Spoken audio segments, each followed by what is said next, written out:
The most dangerous moment for a franchise isn't collapse, it's clarity. And in Buffalo, clarity just arrived like a thunderclap.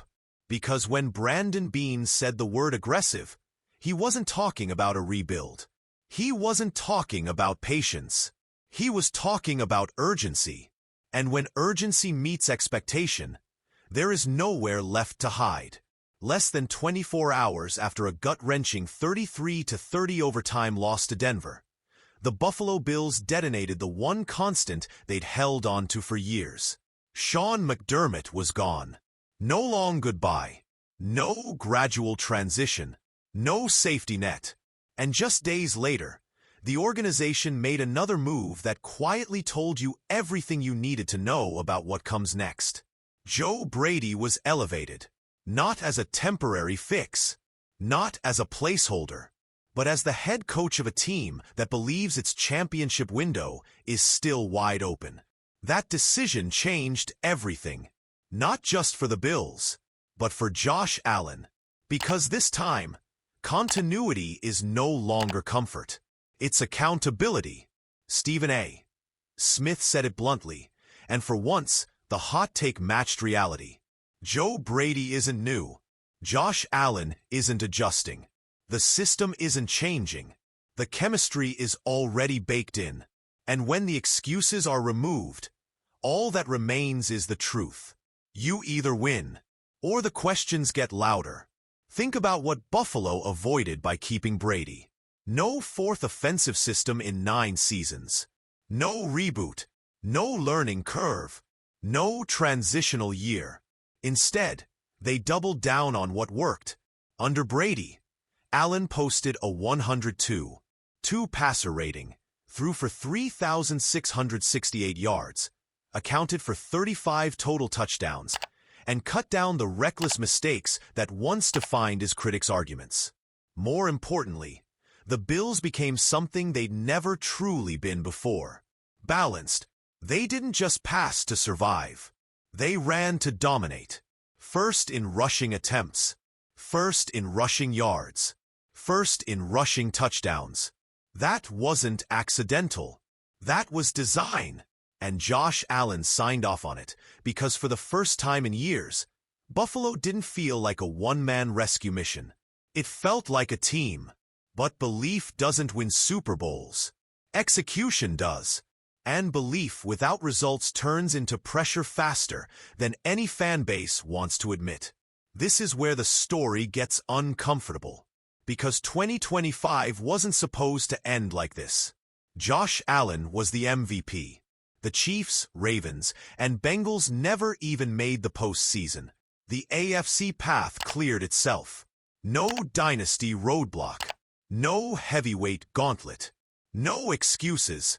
And still, Buffalo watched the season end at home in overtime. That loss didn't just sting. It exposed something deeper. When the opportunity finally arrived gift-wrapped, the Bills couldn't close. And that failure is what forced Brandon Beane's hand. When Beane spoke after the season, he didn't sound defensive. He sounded resolved. He didn't promise fans patience. He promised action. He talked openly about creativity with the cap, about not being afraid to make moves, about refusing to waste Josh Allen's prime by surrounding him with replacement-level talent and calling it a plan. That matters, because front office language is usually coded. This wasn't. This was a warning shot. Beane admitted they already tried. At the trade deadline, Buffalo pushed. They explored big swings. Jalen Waddle, Quinnen Williams, real names, real impact players, and they were told no.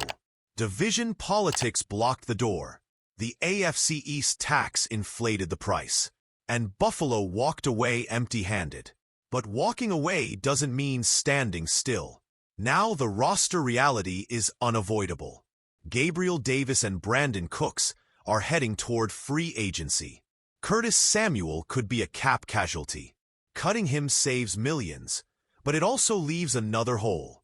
On defense, Jordan Phillips, Larry Ogunjobi, and Daquan Jones are nearing the exit. Suddenly, Ed Oliver doesn't look like depth. He looks like the last line. This is the part of the story where franchises usually hedge. They talk about development, about trusting the process, about internal growth. Buffalo isn't doing that. They're signaling something far more dangerous. They're signaling expectation. And expectation is heavier than hope.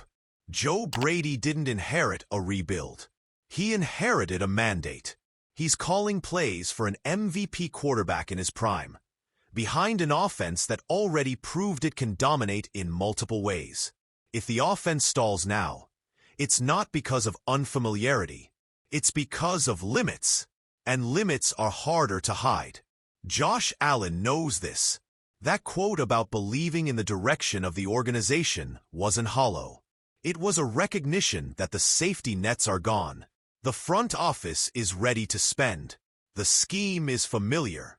The roster will be upgraded, which means the conversation shifts from potential to legacy. For years, Allen was the future, the raw talent, the guy who just needed the right pieces. Now he's the present, and the present doesn't wait. This is why Stephen A.'s comparison hit differently. Lamar Jackson has system questions, offensive uncertainty, personnel issues. Josh Allen doesn't, and that means the standard is higher. Fair or not, that's reality. Because when Brandon Beane says he won't hesitate to be aggressive, he's not just talking about free agency. He's talking about expectations inside that building, about coaches and players knowing that finishing second isn't enough anymore, that being competitive isn't the goal. Winning it all is. And here's the uncomfortable truth Bills Mafia has to wrestle with. Aggressive plans don't guarantee championships. They guarantee pressure. They guarantee scrutiny. They guarantee that every playoff exit will be dissected without mercy. If Buffalo adds a top receiver and Allen still struggles late, the conversation changes. If the defensive line gets reinforced and the unit still falters, the spotlight moves. If Brady keeps the same system and the offense stalls when it matters most, continuity becomes the weapon used against him. This is what going all in actually means.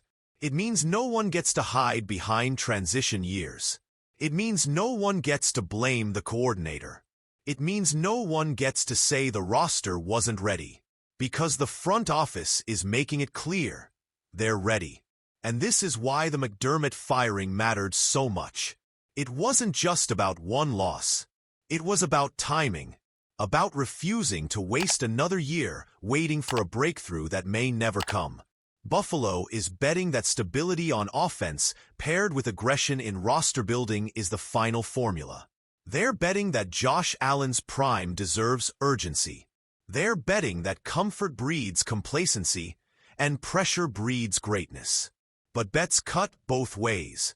Because if 2026 ends the same way 2025 did, the narrative flips overnight.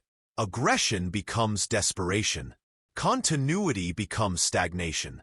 And the questions that were once whispered become unavoidable. That's the cost of clarity. So here's the question that defines the entire season before it even begins. With no system change, an MVP quarterback, and a front office ready to spend, what happens if Buffalo still can't break through? Is this the year Josh Allen silences every doubt? Or is this the moment the Bills learn that talent alone isn't destiny? Drop your answer in the comments, because this season won't just define a team. It will define a legacy.